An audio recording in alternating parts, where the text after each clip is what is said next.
The Bride in the Mirror, a lonely mansion deep in the wood. Jude had always wanted true love. So when he met Adana, a beautiful, mysterious woman with piercing green eyes, he knew she was the one.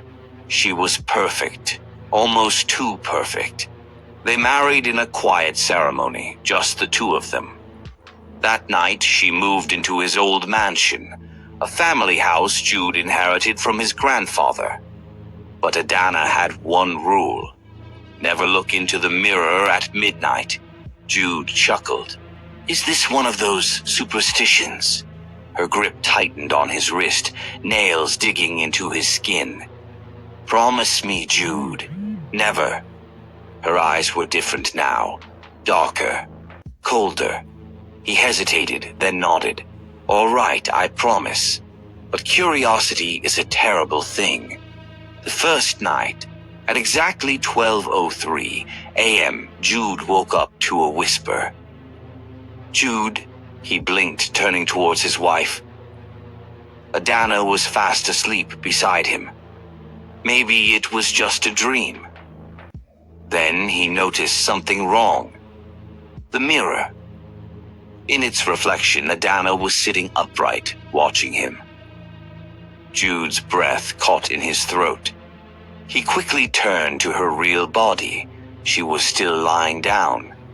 But in the mirror, she was smiling.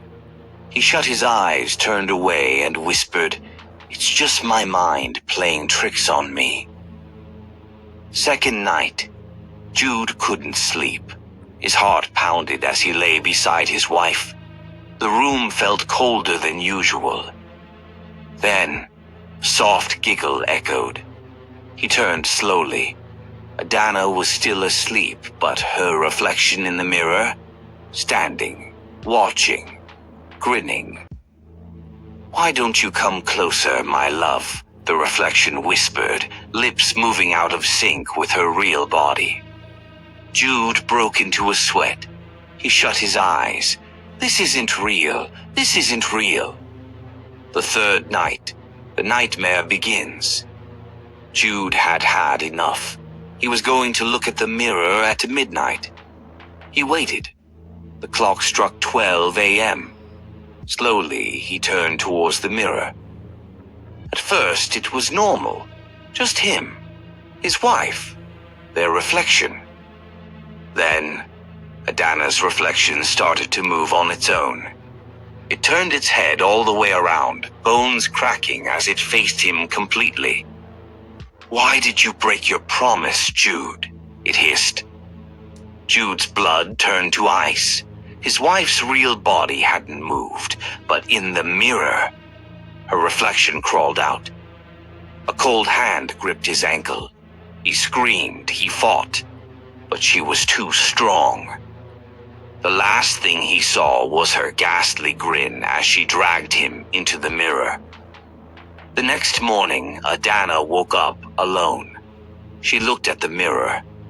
Jude was inside, trapped, pounding on the glass, screaming soundlessly. She sighed. You should have listened. She touched the mirror and his reflection disappeared forever.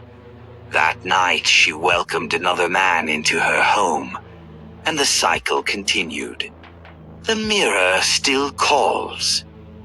Years passed and the house was abandoned.